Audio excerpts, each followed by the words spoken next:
Esto que voy a compartir con ustedes tiene origen hace unos años con una señora que está ahí, que fue mi profesora y de varios que está acá, la profesora Carmen Borque, en un seminario que hicimos sobre Miranda. Ahí yo presenté un trabajo comparativo sobre Bolívar y Miranda sobre el tema de soberanía y unidad. Y yo acá desarrollé esencialmente el tema de la soberanía. Todo se llama Simón Bolívar y la soberanía de nuestra América, una doctrina viva en el siglo XXI. Abordamos aquí entonces esencialmente cómo la doctrina, y esto es importante que lo subrayemos porque además a veces en nuestros ámbitos hablamos del pensamiento de Bolívar y no es pensamiento, es doctrina, es mucho más, es una praxis, es una concreción, es una visión. Y cómo esa doctrina de Bolívar respecto a la soberanía es un fundamento del proyecto político de emancipación latinoamericana y mundial, como muy bien lo ha señalado de alguna manera Anabel, ¿no? Bolívar entendía la soberanía como un derecho natural de los pueblos a decidir su destino sin injerencias externas y asumía la independencia como un proceso integral que debía ir acompañado de justicia, educación y unidad continental. Esto, en tiempos de amenazas neocoloniales o fascistas, va mucho más allá de la categoría neofascista, ¿no? Está vinculado con el ciberfascismo, está vinculado con el manejo de las redes, la programación neurolingüística, el uso de la robótica y la construcción de nuevas simbologías que son mucho más peligrosas que sus padres y sus abuelos, el fascismo y el neofascismo. Y en ese pensamiento es una brújula en nuestro criterio ética y geopolítica para los pueblos de nuestra América y el mundo. Y nosotros hemos identificado aquí lo que yo llamo 10 principios fundamentales sobre los cuales Bolívar sustenta esa visión de soberanía, independencia y paz, ilustrados en diversas citas, documentos que tienen total vigencia. Comenzando por el manifiesto de Cartagena, ¿no? De 1812. Y el primer principio es que la soberanía tiene una estructura institucional. En ese documento, Bolívar establece que la soberanía no podía sostenerse sin una estructura política unificada, disciplinada y adaptada a las circunstancias revolucionarias. Eso exige, por lo tanto, un debate que lo tenemos ahora con la agenda concreta de acción y el proceso que los venezolanos vamos a vivir este domingo, donde vamos no solo a elegir alcaldes y concejales, sino a votar proyectos populares a nivel de la juventud. Y él lo señalaba ahí y decía que la desorganización interna y la fragmentación conducen a la pérdida de soberanía e independencia, ¿no? Señalaba ahí, y lo cito, nuestra división y no las armas españolas nos tornó a la esclavitud. Decía, la forma federal que adoptó Venezuela fue el más opuesto a los intereses de nuestros nacientes estados. Y los disidentes invocaban la libertad y atentaban contra ellas con todo, sin ningún desenfreno. Y decía, es preciso que el gobierno se identifique al carácter de la circunstancia. Debe mostrarse terrible y armarse de una firmeza igual a los peligros que le toca enfrentar. Este primer principio es importante. Y fíjense que de alguna manera algunos autores más recientes lo retoman. Luis Castro Leiva, por ejemplo, historiador venezolano, decía que para Bolívar el gobierno virtuoso y unificador impide la fragmentación social y política que sabotea la soberanía.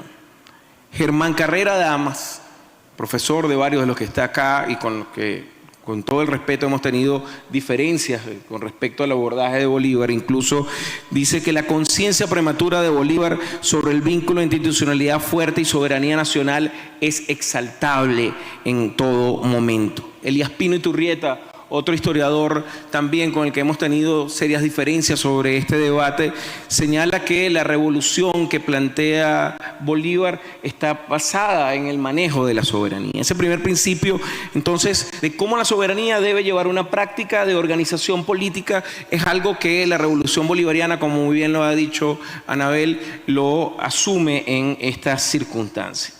Hay un segundo principio que hemos denominado en Bolívar, cómo la soberanía es un derecho natural e irrevocable de los pueblos y la defensa de la soberanía exige una unidad continental. Y ahí es Miranda, de nuevo, el que marca esa ruta y que Bolívar lo profundiza. Aparece, por supuesto, en la Carta de Jamaica con toda contundencia. Decía ahí Bolívar: el destino de América se ha fijado irrevocablemente, el lazo que la unía a España está cortado. Ya hemos sido libres y nuestros enemigos pretenden de nuevo esclavizarnos, decía. La América combate con despecho y rara vez la desesperación no ha arrastrado tras de sí la victoria.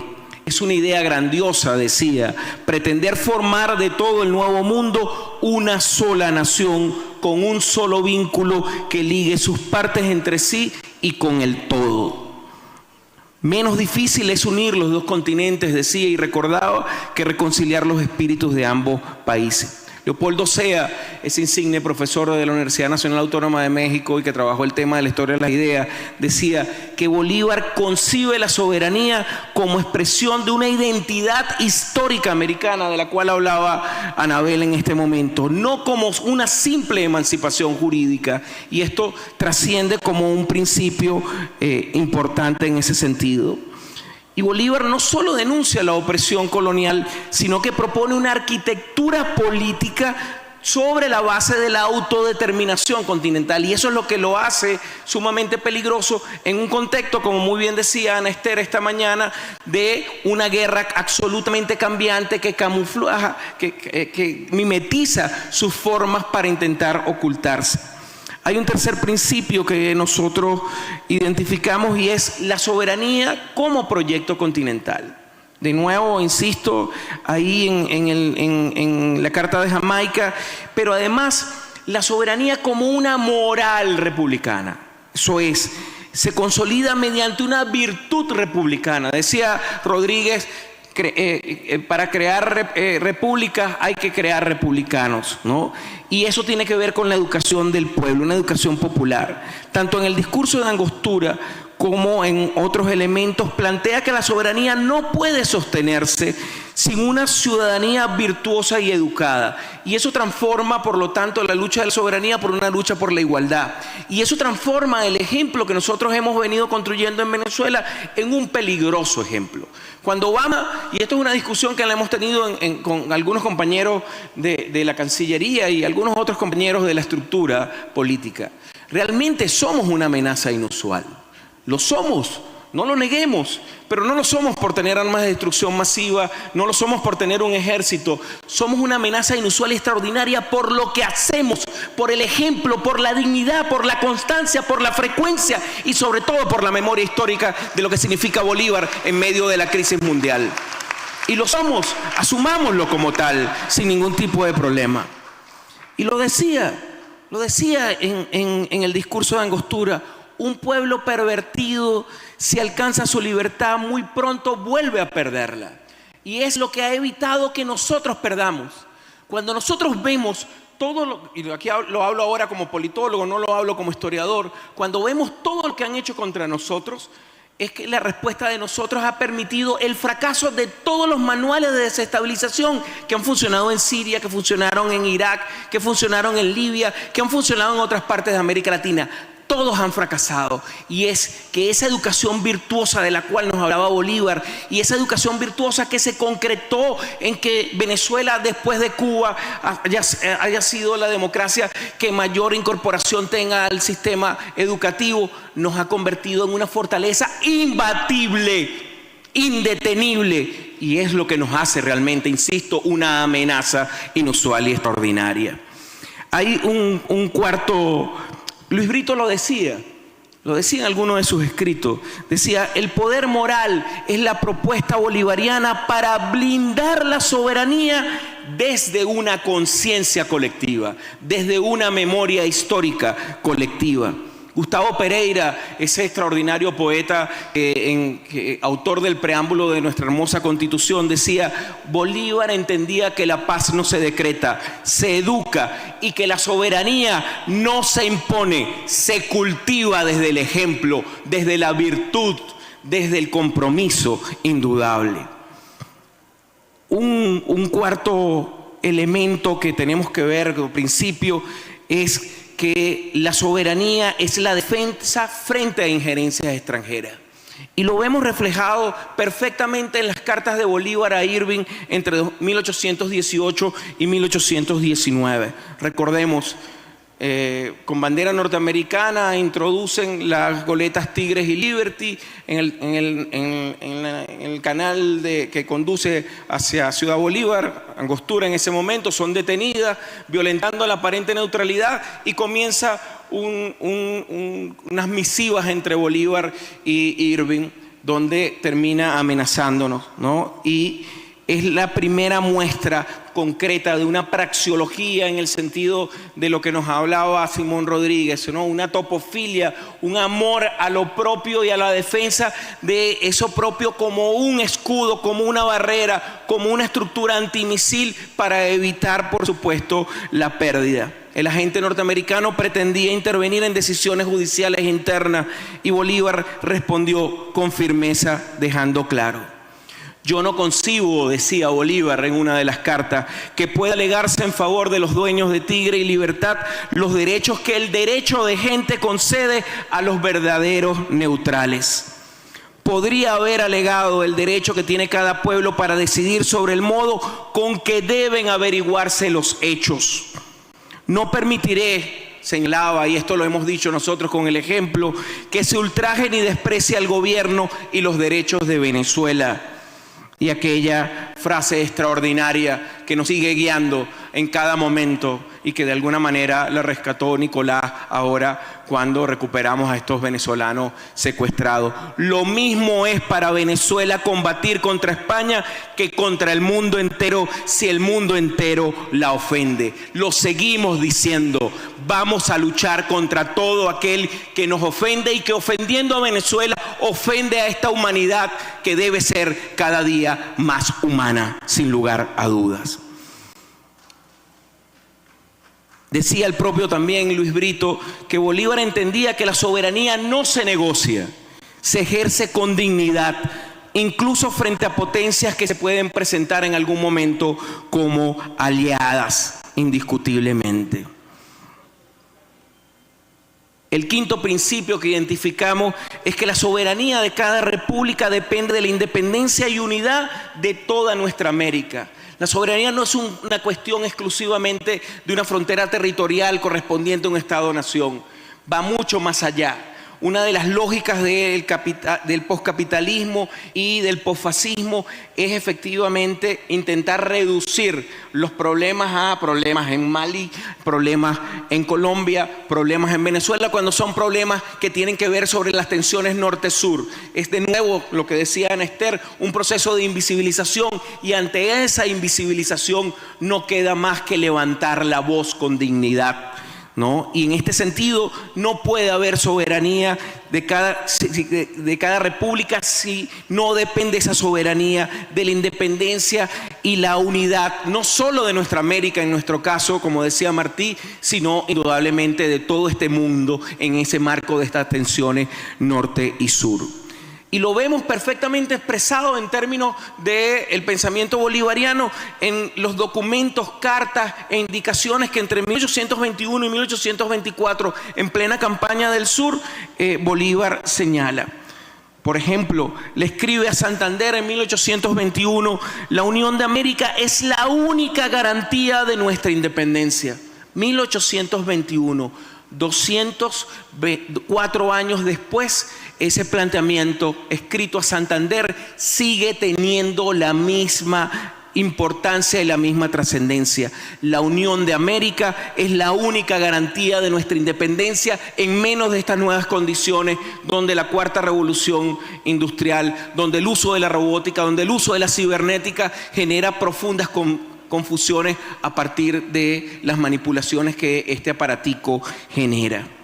Le decía también en una proclama en Lima en 1823, decía Bolívar, con respecto al Perú, pero que se aplica en este momento a toda América. El Perú será libre porque ha abrazado el partido de la patria. La patria es América. La patria es todo ese territorio de dignidad que nosotros tenemos que rescatar. En una carta a Sucre, en 1824, Bolívar le dice: la independencia de Caracas garantizará la independencia del continente americano. Hoy, la independencia de esta Venezuela bolivariana, de esta Venezuela chavista, es una garantía para la independencia de todo el continente y para levantar la voz de la dignidad ante las tensiones que ese norte intenta imponer sobre el sur. Como en el siglo XIX, seguimos marcando la pauta y la seguiremos marcando por encima de toda dificultad. No tengan ninguna duda de eso.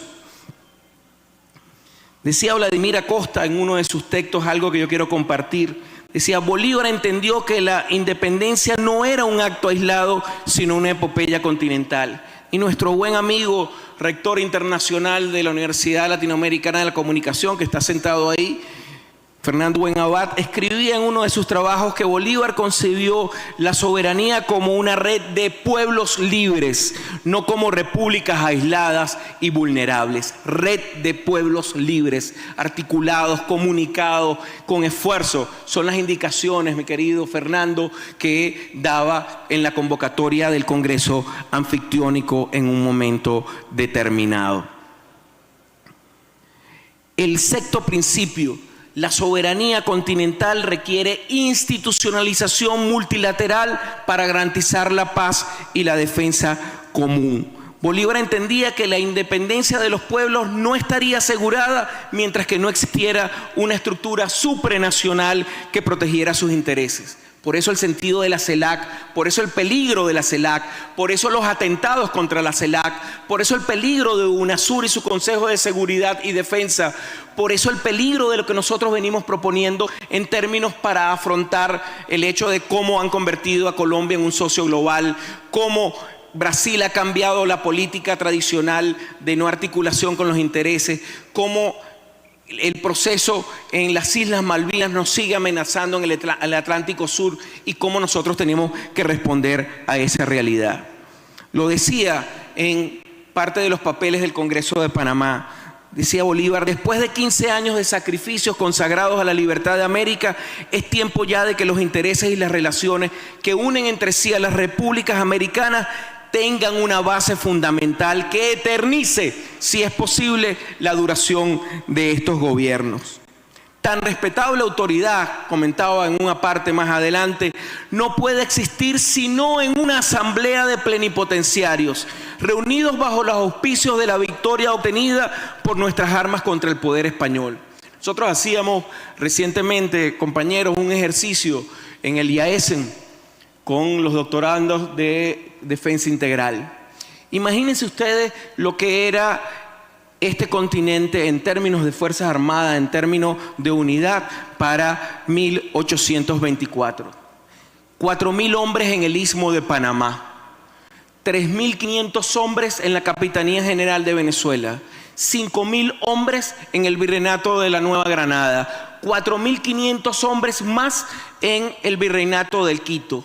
Ningún ejército en el continente en ese momento era tan poderoso, tan curtido y con una visión estratégica tan importante en ese momento. Y precisamente por eso es que vemos que 1824, que lo celebramos el año pasado, el bicentenario de Ayacucho, es importante, pero también marcó la acción definitiva de ese protoimperialismo norteamericano que después en 1829 advertiría muy bien Bolívar, que parecían destinados por la providencia a plagar de hambre y miseria en nombre de la libertad. 1824 marca la derrota de un imperio y marca el comienzo de la reacción. Eso explica la doctrina Monroe, eso explica las acciones que comenzaron a ejecutar contra Bolívar y contra el proyecto bolivariano y el impacto que tenía desde el punto de vista trascendente. Decía Bolívar también ahí: cuando después de 100 siglos la posteridad busque el origen de nuestro derecho público, registrará con respeto los protocolos del Istmo. Este Congreso parece destinado a formar la liga más vasta, de lo que nos hablaba Luis Brito esta mañana, más fuerte que ha aparecido hasta el día sobre la tierra. Vicente Lecuna, decía sobre Bolívar, aspiraba a fundar una confederación de repúblicas que garantizara la paz y la soberanía frente a potencias extranjeras. No me estés mirando, Pedro, que ya estoy terminando. Séptimo principio, la soberanía. ¿Para qué me invitas si sabes cómo soy?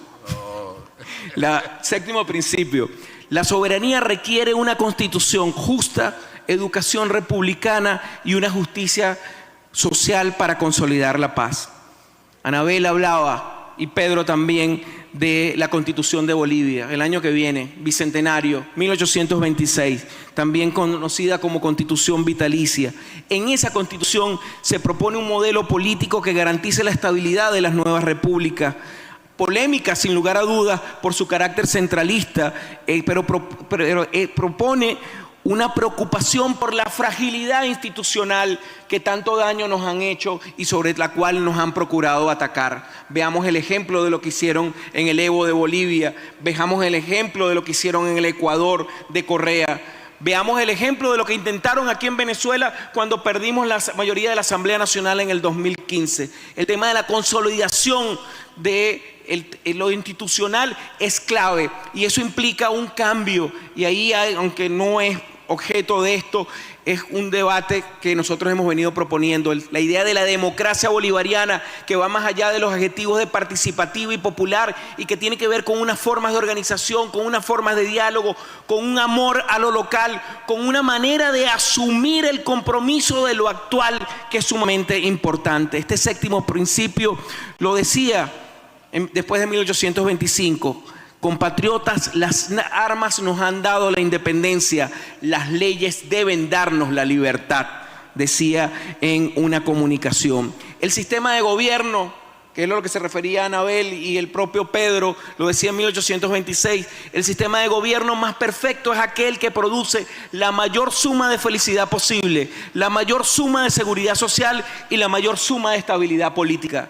Adelantado incluso a los presocialistas y al debate que en algún momento llegaron a tener, y un debate que sigue teniendo vigencia. Cuando vemos el ejemplo de Cuba, cuando vemos el ejemplo de Venezuela, cuando vemos el ejemplo de Nicaragua, cuando vemos el ejemplo de otros pueblos, como lo hablaba muy bien la compañera de Burkina Faso, que intentan asfixiarlos económicamente y cómo estos pueblos se resisten. Venezuela, compañeros, entre 2012 a 2025, entre 2012 y 2023 perdió 640.000 millones de dólares. Entre 2023 y 2025, 160.000 millones de dólares más.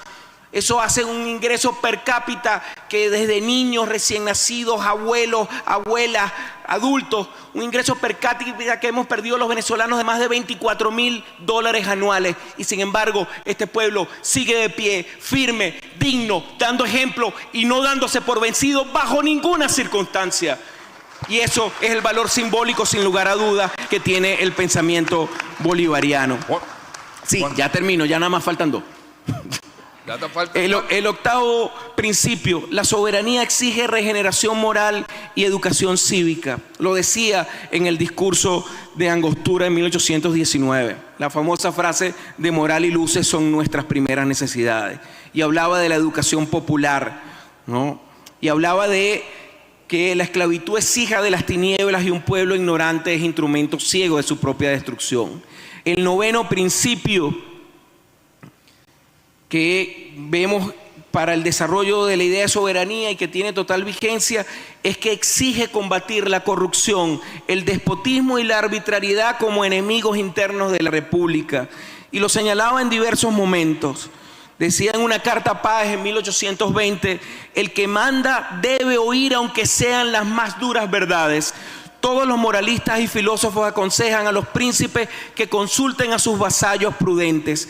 Con cuánta más razón no será indispensable hacerlo en un gobierno democrático. En otra comunicación de 1828 decía, mientras que seamos viciosos no podemos ser libres. Désele al Estado la forma que se quiera, pero dentro de la virtud. Y el noveno principio, en mi criterio, de la soberanía y que tiene total vigencia, el décimo principio, perdón, es que la soberanía exige resistencia activa al imperialismo y unidad latinoamericana como escudo geopolítico. Y termino indudablemente con algunas frases de Bolívar. En Carta Sucre en 1825 le dice: la América debe ser libre de toda dominación extranjera o perecer en el intento. El Congreso, decía en 1825, el Congreso de Panamá debe ser el escudo de nuestra república contra las ambiciones de Europa. Pero no es solo Bolívar, y con esto sí ya termino porque yo hablo más que un perdido cuando aparece. Es Chávez. Chávez decía en La Habana, Cuba, en el año 2005, decía: el ALCA es un atropello a la soberanía, es un proyecto neocolonial imperialista. En un aló presidente en el 2019 decía: por aquí no pasarán. Y señalaba en otro discurso presidencial en el año 2006, Venezuela es un país libre y soberano para tener las relaciones diplomáticas, políticas y económicas que decida. Pero no solo es Chávez, Nicolás lo decía, lo ha dicho también. El 10 de enero de este año, cuando se juramentó ante los diputados de la Asamblea, decía: a Venezuela no la van a colonizar ni a dominar. A Venezuela se respeta y lo haremos respetar una y mil veces. Decía en otra locución también en enero de este año: somos una fuerza, un proyecto histórico eminentemente popular y trascendente. Jorge Rodríguez, presidente de la Asamblea Nacional, también ha hablado sobre el tema. En octubre de 2024, en pleno proceso de debate, decía a los diputados: vamos por leyes que sean severas en defensa de la vida pacífica de Venezuela. Y por eso redactamos una ley orgánica Libertador Simón Bolívar en respuesta a la mal llamada Ley Bolívar, que ofendía la memoria del Libertador. Por eso redactamos una ley de extinción de dominio que busca de alguna manera detener el financiamiento de ONG. Por eso redactamos una ley que de alguna manera busca combatir al fascismo y al antifascismo. Sin lugar a dudas, y con esto sí ya termino, y termino con una frase no de Bolívar, sino con una frase... Pero bueno, Juan.